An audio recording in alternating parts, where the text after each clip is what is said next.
How would you like a 15% discount to my daily email, the stack of stuff, the show notes, discounts to the conference, all of that? All you need to do is text the word show to 33777. You'll get the annual subscription with a 15% discount to my daily email. You'll get the stack of stuff, the links to the show notes, discounts to the conference, and so much more. All you have to do is text the word show, SHOW, to 33777. Text show to 33777.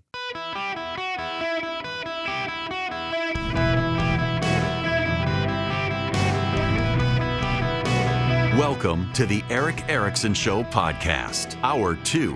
Greetings, welcome. It's Eric Erickson here. Delighted to have you with me. This just hit. I haven't even heard it myself. New advertisement dropping in Virginia against Jay Jones, who, by the way, also, we've now got more out about his private conversations.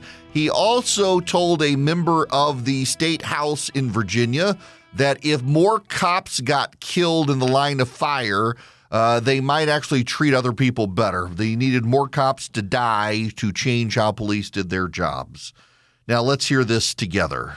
Stunning new developments in the race for Attorney General. Violent text messages from Jay Jones. Messages talked about shooting the Speaker of the State House. Saying he would put 2 bullets in Gilbert's head. 3 people, 2 bullets, and wishing violence upon his children. He wished Gilbert's wife could watch her own child die in her arms. It's not just shocking, it's sick. Jay Jones, dressed up in a suit when he should be in a straitjacket. Club for Growth Action paid for and is responsible for the content of this ad. In a suit should be in a straitjacket. It's not wrong. Not wrong. As I noted yesterday, these were his private thoughts. That they weren't for public consumption. He was very candid in how he wants kids to be killed. Now, but you know what? So here's the thing. I've got a prediction. I want to make this prediction. PolitiFact has not weighed in on Jay Jones. Republicans have noted Jay Jones was hoping that the former speaker's children would die. I suspect PolitiFact is going to come out and say that's not true. He never said he was hoping that the speaker's children would die or that he wanted to kill them. Because you see, he actually said hopping, not hoping. He was hopping that the speaker's wife would watch her children die in her arms. So PolitiFact will come out and say, this isn't true. He never said he hoped the kids were going to die. Fact-checked false. That's a lie. You know it, and I know it. That's exactly what they'll do. In fact, you know, PolitiFact has come out and said that it is false that the Democrats want to fund health care for illegal aliens. Why is it false? Because according to PolitiFact, it's going to happen. It's just not the intent. Hackery. We'll get into the media and Bari Weiss and related to all of this later. I want to talk about Portland, Oregon, and Chicago right now. I see someone on social media who is telling me, you know it's wrong that the president's sending the National Guard. You just can't say it. So you're just saying, let him do it, but I hope actually he doesn't and let them suffer. No.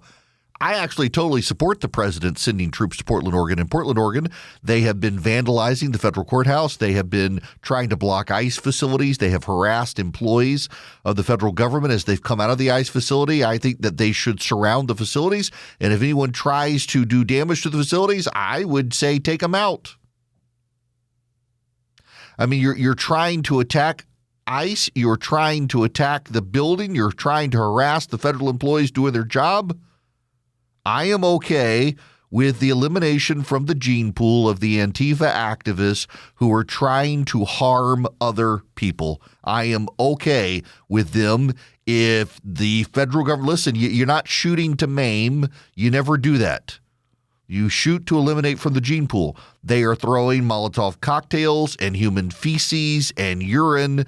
They are trying to vandalize. Just 2 weeks ago, they were trying to block the exits from the building and harass any federal employee who was trying to leave at night so that the federal employees fear for their lives. They're trying to stalk ICE agents. They're trying to dox their families. I think the federal government, frankly, is being too kind to these terrorists, and they are terrorists, and they are attempting to terrorize federal employees to try to induce them to stop doing their jobs. And what are their jobs? To round up and deport illegal aliens, many of whom are criminals in this country. Totally fine with the president doing it. And I would notice that one of the tricks the media is played, much like they did with Washington, D.C., where, now it has now come out, even the Washington Post reporting, that it turns out the police really were lying about their data to make crime look better than it was in D.C. And you had people like Phil Bump at the Washington Post previously, he no longer works there, and others using the statistics saying crime's not bad, look at the data. Well, it turns out they were lying about the data, and now they're admitting the data was forged, essentially, to make it look better than it was. Even the mayor of D.C. is out now saying, yeah, actually crime got better when Trump took over. In Portland, Nick Kristof, who is from out there and had a failed gubernatorial bid, Nick Kristof of the New York Times is out there dancing around the city saying, there's nothing wrong here. Look at these neighborhoods, these lily-white, pristine, wealthy neighborhoods in Portland. He's intentionally not going where the problems are around the federal building. He's intentionally avoiding the homeless encampments. He's intentionally avoiding the drug dens. Others have gone out there and they've seen how bad it is. In Portland, Oregon, commercial real estate in downtown Oregon suffered because everybody went home during COVID and nobody wanted to go back to work. And when businesses started getting people to go back to work, they couldn't go back to work because they were dealing with the homelessness and the drug problems and the vandalism in downtown Oregon. Downtown Portland, Oregon has the worst real estate market in the country. And what the left is saying is it's because of COVID.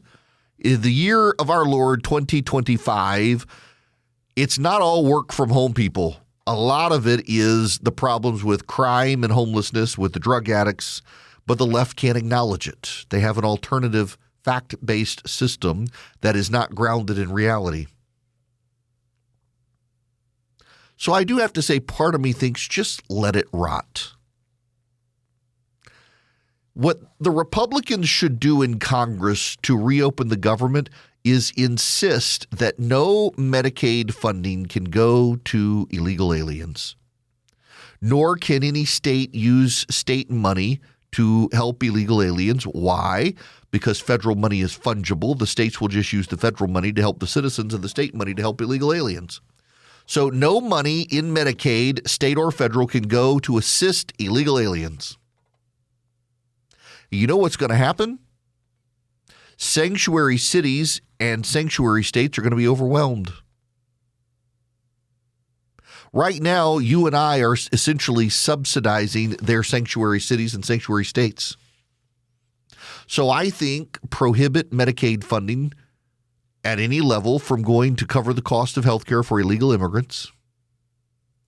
And then let Chicago and Portland do what they do. Let them have their sanctuary cities. Let them pay the price. If they want to be overwhelmed with the drug lords and the drug addicts and the homeless and the schizophrenic and the good white people of Portland and Chicago that living in their ivory towers are perfectly fine with it. They never come outside from their secure buildings except to get straight into the limousines and chauffeured car services. Let them deal with it. Let them deal with it in New York. So I think Mamdani getting elected in New York is going to be a great thing. Let the progressive white people in the press corps who advocate these things around the country deal with the consequences in their own backyard. Let them finally feel it. They don't have to feel it in L.A. and San Francisco and Portland and Seattle and Chicago. They all live in New York, so let them feel it in New York. Let them have it. You know, by the way, I saw some speculation online, and I actually think there's credibility to it. Chicago is actually home to hub activity for the drug cartels from Central America. How many local officials and police are getting bought off? How many of them are making money off the cartels operating through Chicago? I mean, given Chicago's history with the mob, it wouldn't surprise me. Here's an anti-ICE protester in Chicago. Buenos dias. Good morning. My name is Corina Pedraza. and I'm a member of the Southwest Side Rapid Response Team. CORINAPEDRAZA. I want to thank first the community members, educators, students, business owners, and elected officials present today. Alderwoman Julia Ramirez, Alderwoman Helu Gutierrez, Cook County Commissioner Alma Anaya, State Representative Aron Ortiz, and School Board Member Yesenia Lopez.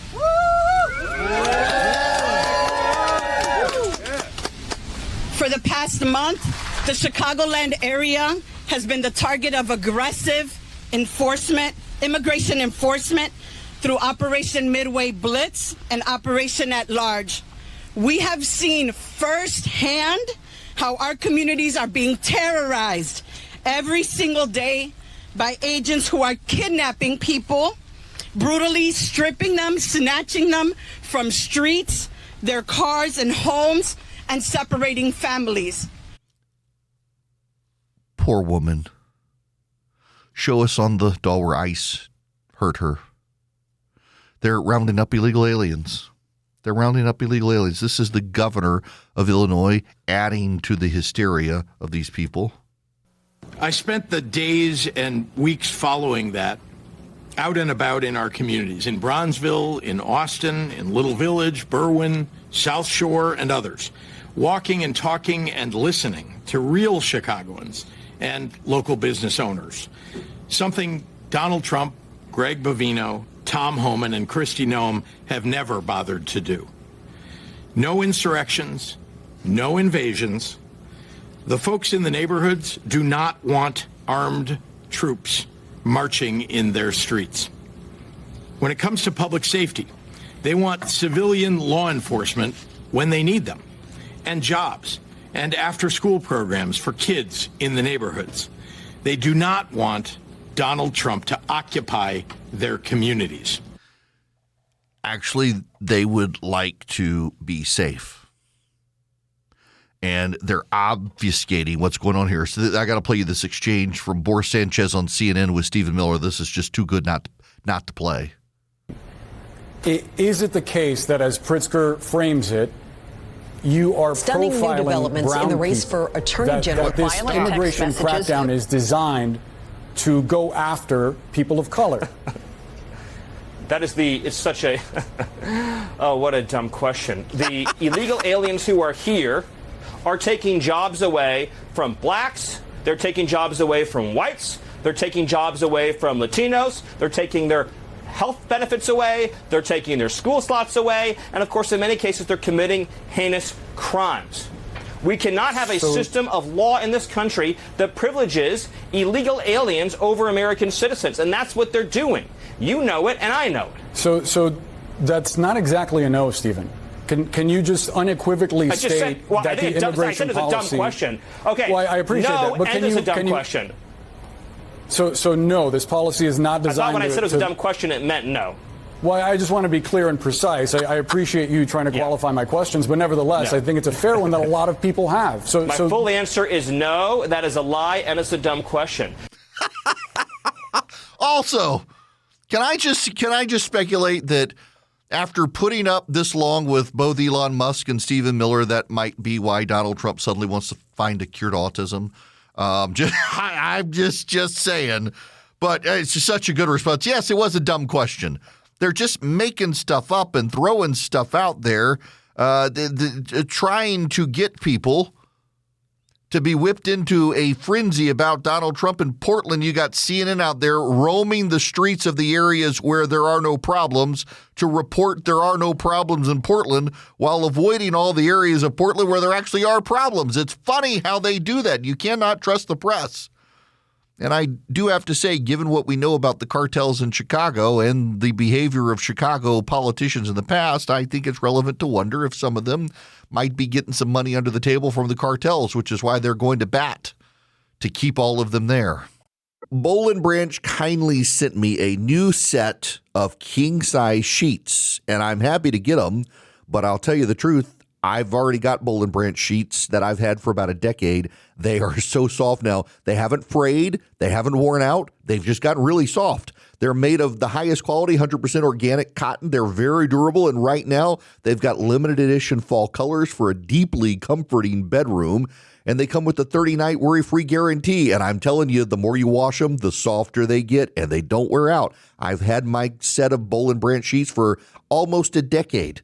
You can start building your sanctuary of comfort this fall with Boll & Branch. For a limited time, get 20% off your first set of sheets, plus free shipping at bollandbranch.com/Eric. That's Boll & Branch, BOLLAND branch.com/Eric, ERICK. Save 20%, unlock free shippings, exclusions apply, and you get those great fall colors right now. Greetings, welcome. Let's get to the phones, 877-973-7425. David in Jacksonville, you're up next. Welcome. Hey, how you doing, Eric? Really enjoyed the show. Thank you. The reason I'm calling is the Republicans are saying that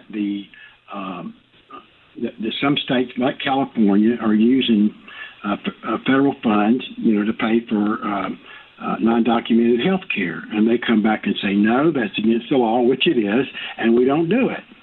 Well, as you know, there's a not-for-profit 501c3, whatever, in D.C. called the Paragon Health Institute. They wrote a report in March of this year, I think, and evidently there's some kind of a swapping of money based on some kind of a physician's tax or something, and then that kind of gets reimbursed. And then they file to the feds to say, this is what we spent. And I'm probably describing it all wrong, but something like that, where they can say, nope, we don't get any money from you because they're using it for something else. Are you aware of that? I'm sure you are. A little bit, yes. You've got healthcare reimbursements in Medicaid, and I mean, part of the problem here is the fungibility of it. This is something that J.D. Vance got into on social media the other day, that you can say the federal money is not paying for health care for illegal immigrants, but when they do their reimbursements, they're doing their reimbursements for citizens who use the ER, for example, and then using state funds for the illegal aliens using it. But they couldn't use the state funds unless they were tapping the feds to cover the costs for the citizens. So, yeah. What I was going to suggest is I think an outside auditor needs to go to California and any other states that they think are doing this and actually show, and they call it money laundering. Show what they're doing because it's called Paragon Health. Go ahead, David. You got to keep in mind that the money is fungible, and as a result of the money being fungible, the feds can kind of do with it as they wish to do with it, and the states can too, and they really can't stop them from doing it. So now I've totally lost the call screening computer. So, well, let me tell you about Old Glory Bank, my bank. They can be your bank as well. They have no fee checking, no fee savings. And they've got great accounts. If you're a veteran, a first responder, if you're active duty military, they can waive some fees for you, particularly active duty military. You can get premium accounts at no fee. If you're a business, you never have to worry about your business account being closed because progressives have decided they don't like your business and they get the bank to shut it down. OldGloryBank.com. OldGloryBank.com, member FDIC, equal housing lender, terms and conditions apply. It really is my bank. You can go to OldGloryBank.com/Eric today. Get an account from Old Glory Bank. You get the account, you sign up, and you get checking, you get savings, you can do mortgages, you can do CDs, you can do car loans. They're a regular bank. And they really are my bank. I've enjoyed using them. They have a great app. You can even deposit cash, though they're an online bank. They've made it very easy for you to do it. Check them out today at oldglorybank.com/Eric, oldglorybank.com/ERICK. You can thank me later. And again, member FDIC, equal housing lender, terms and conditions apply. In business, they say you can have better, cheaper, or faster, but you can only pick two. What if you could have all three at the same time? That's exactly what Cohere, Thomson Reuters, and Specialized Bikes have since they've upgraded to the next generation of the cloud, Oracle Cloud Infrastructure. OCI is the blazing fast platform for your infrastructure, database, application development, and AI needs, where you can run any workload in a high availability, consistently high performance environment and spend less than you would with other clouds. How's it faster? OCI's block storage gives you more operations per second. Cheaper? OCI costs up to 50% less for compute, 70% less for storage, and 80% less for networking. Better? In test after test, OCI customers report lower latency and higher bandwidth versus other clouds. This is the cloud built for AI and for all your biggest workloads. Right now, with zero commitment, try OCI for free. Head to oracle.com/Erickson, ERICKSON. That's oracle.com/Erickson. Hello and welcome. It is Eric Erickson here. The phone number is 877-973-7425.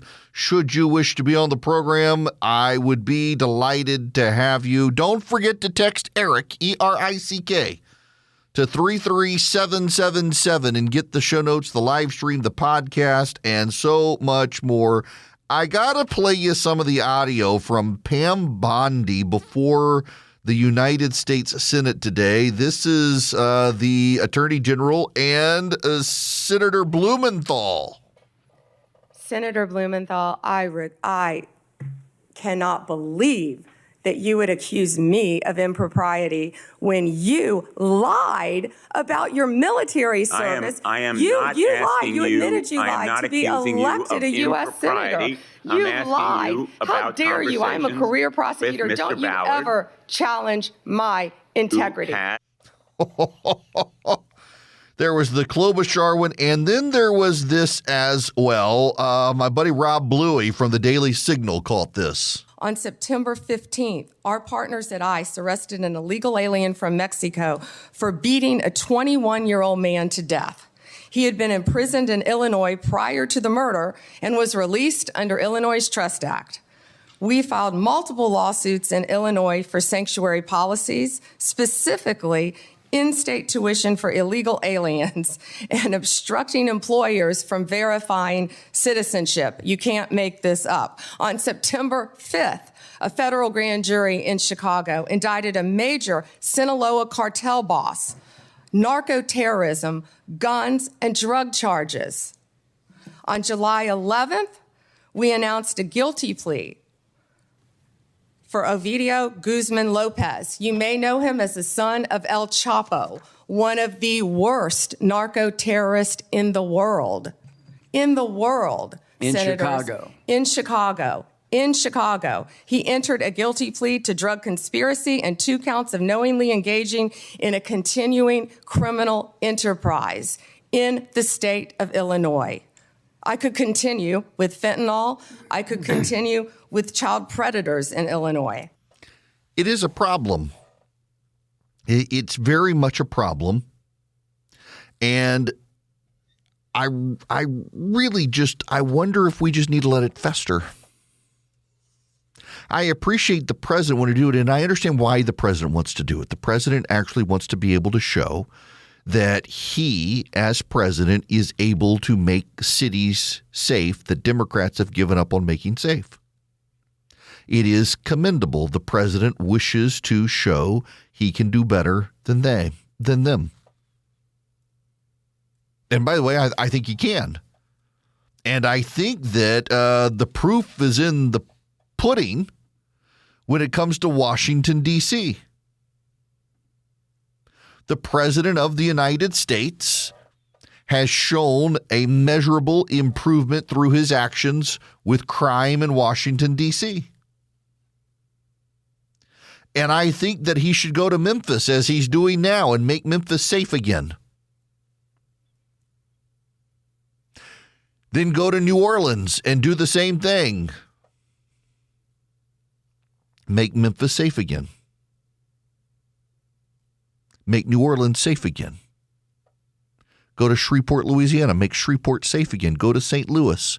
Make St. Louis safe again. Go to Kansas City. Make Kansas City safe again.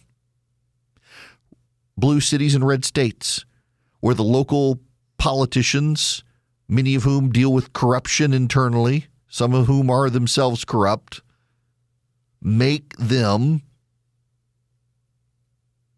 help clean up their cities, align their police forces, and show everybody else that it can be done in places where the Democrats seemingly have given up.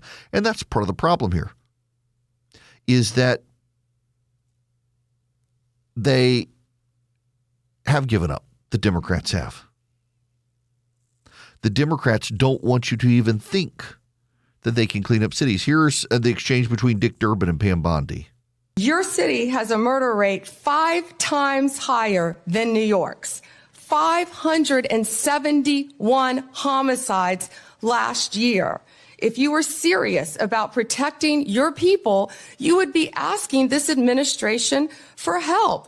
You're saying that we're coming into your state and your city. We're there to help make America safe and Illinois safe, whether or not you want to. Yeah, look, I think that's great, except at some point, the Democrats keep voting for this stuff. So why are we using federal taxpayer dollars to bail out cities where the local population has voted to have crime? Where the states have voted to have crime. Go into a blue city in a red state like Memphis, where the locals have given up, but the state hasn't, and the state says, come help us clean up the city. Go in, clean it up, and show Chicago, show Los Angeles, show these blue cities in blue states that, look, it's safe in Memphis now. And when the jobs start leaving Chicago for Memphis, which per capita actually has a higher murder rate than Chicago, think about that. You're going to watch those cities suddenly have to take crime seriously. It's a great juxtaposition. Allow those cities in red states to be cleaned up. Also, I want to play you this. This is from WGN Chicago about what's happening in Chicago as the criminal element there, frankly, with the blessing of the local government, raises the stakes. So we have other breaking news that we're following this afternoon. A high-ranking member of a street gang is charged with putting a hit out on a senior law enforcement official involved with Operation Midway Blitz. Police arrested 37-year-old Juan Espinoza Martinez this morning. And according to the U.S. Attorney's Office here in Chicago, Martinez sent a Snapchat message stating, quote, $2K on information when you get him and $10K if you take him down. The Tribune reports the alleged target was Border Patrol Chief Gregory Bovino. A court date has not been set. Y'all, they're raising the stakes on this. I mean, either go in and actually fight them and take them out, or leave these local governments to turn into third world hellholes and you go fix the blue cities and red states. I think it makes sense to fix the blue cities and red states first. I mean, the Republicans voted for Trump, so go into the cities in those states and clean them up, make them safe for Trump's voters. Illinois did not vote for Donald Trump. Leave them to the horde. And then when you see that these red states with blue cities are suddenly safe to go into at all times, day or night, then maybe the citizens in those cities and those states will realize they got problems. The intervention they need to have comes after you've shown what's possible in other areas. So go fix those other areas first. Now, we got to change gears because there's also other news out there that 12 Republican members of the Senate were spied on by Jack Smith. Senator Loomis, I think of Wyoming, has been on Fox News this morning discussing this. And just let me play you some of the audio here. Right, Don, let's bring in Wyoming Republican Senator Cynthia Lummis. She was one of the lawmakers reportedly targeted. Welcome to you, Senator. President Trump putting on his Truth Social on this. Deranged Jack Smith got caught with his hand in the cookie jar. A real sleazebag, he wrote on Truth Social. Not mincing words, what say you? Well, I would say President Trump is spot on. This was an effort by the Biden administration to violate the constitutional rights of United States senators. This is blatantly unlawful. There's a specific law, often referred to as Section 1984, that's used for violations of civil rights when they're conducted by the government. My civil rights were violated, as were the civil rights of other U.S. senators. This has to be investigated. I have in front of me the very memo that we found out about yesterday. And the names of the people who approved the surveillance of our senators are blocked out. I want to know who approved this. I want to know if Merrick Garland was involved, if Christopher Wray was involved. I want to know if the White House was involved. This is unconscionable. This is a violation of law. This is a violation of senators' constitutional rights. It must be addressed. Yeah, it's actually a very big deal. And you know what the Democratic spin is? The Democratic spin is, well, they thought that these people were complicit in helping Donald Trump break the law on January 6th to overturn the election. To my knowledge, this came about from Jack Smith at a later date, not on January 6th. I think it's a pretty big deal that the Biden administration was using Jack Smith to spy on Republicans, a little bit more from Senator Loomis. We supported President Trump. Senator, shock was the word that your colleague Ron Johnson from Wisconsin used earlier today on Fox Business. Listen. It should shock, it should outrage every American.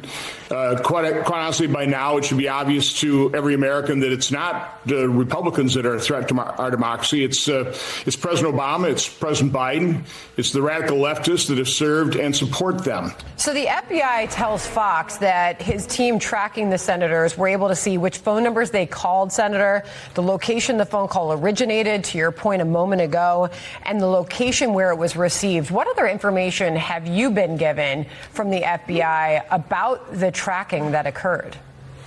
I only know what you just recited. And so more work has to be done, both by the FBI and the Department of Justice, as well as those of us who are on this list, to find out what were they after.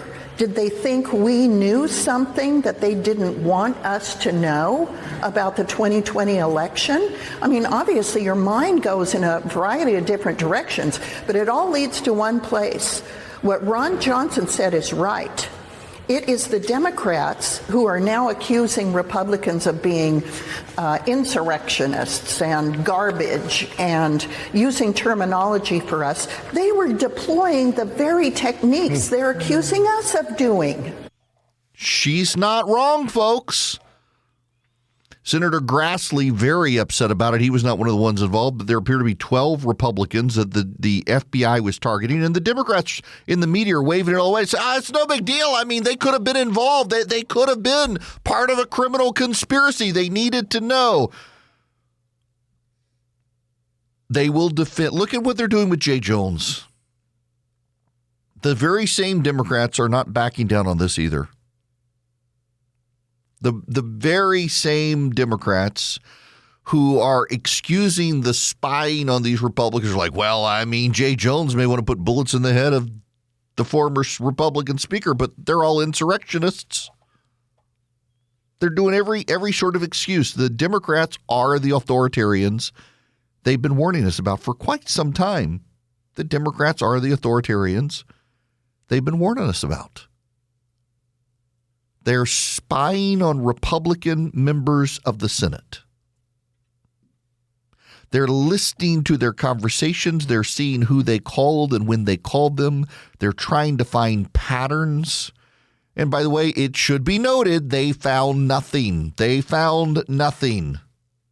We know they found nothing because you know and I know the Biden team would have absolutely outed them, leaked, shamed them, used the National Press Corps to weaponize them? Absolutely.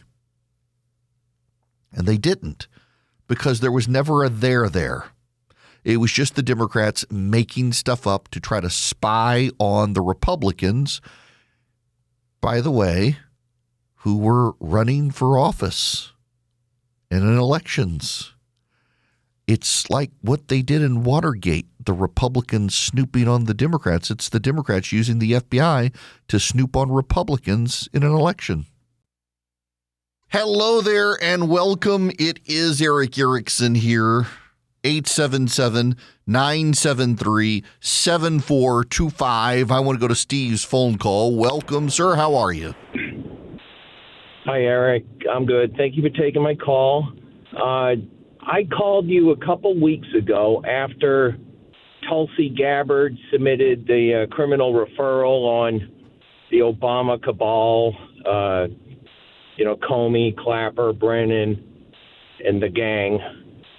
And I asked you if you thought that Pam Bondi had the testicular fortitude to indict these people, prosecute them, indict them, and all that. And you said, no, she doesn't. And I'm wondering now, in light of the senator spying scandal, if you've changed your opinion. No. I think that if the president pushes the issue, yes, there will be indictments, but I don't think the DOJ is otherwise going to do that for the institutional reason of protecting the institution, which I don't think should be protected. But as the Attorney General, I suspect that she's going to. It's notable that when they released the report on the spying, they redacted all the names of who was involved. Institutionally out of the gate, protecting the individuals who were involved, so that the senators are now going to have to even go through further efforts to try to figure out who it was that authorized the spying. And whoever it was, Biden probably pardoned on the way out the door anyway.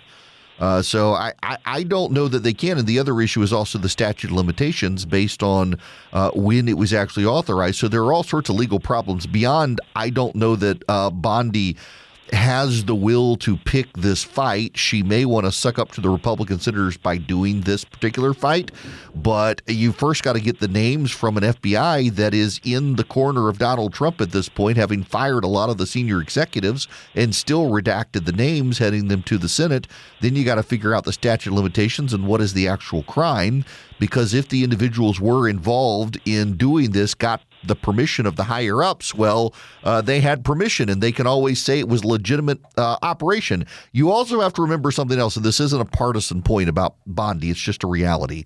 It's very, very, very tough to actually get a guilty verdict in this sort of stuff, because there's lots of nebulosity and there's qualified immunity. And in qualified immunity, unless this thing has been done before and ruled unconstitutional or illegal, the next guy who does something, if there's no almost exact precedent, can say, I got qualified immunity. There's nothing you can do. And they're not going to get rid of qualified immunity because it actually is a useful thing. So, yeah, whether I think Bondi has the guts to prosecute some of the people I think should be prosecuted or not, and I don't think she does, in this case, it's just a very hard lift for any of these people to be prosecuted because of the internal restraints and the way the law actually works when it comes to this level of sort of government corruption. It's a very difficult burden.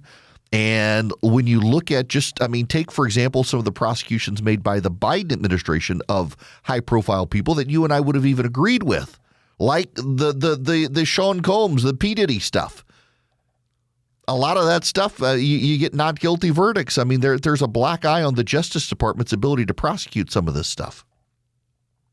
Now, I want you to get involved in protecting American prosperity and reminding you prosperity is possible in this country. If we can have some permanent reform, we can explode energy production in the country. Americans for Prosperity is leading the fight to get a bipartisan, common sense deregulation legislation passed to make permit reform possible to speed up the building of power plants and pipelines and other energy production in this country, as the left is trying to block it all and prevent us from being able to build out data centers and build out power supply to supply the data centers.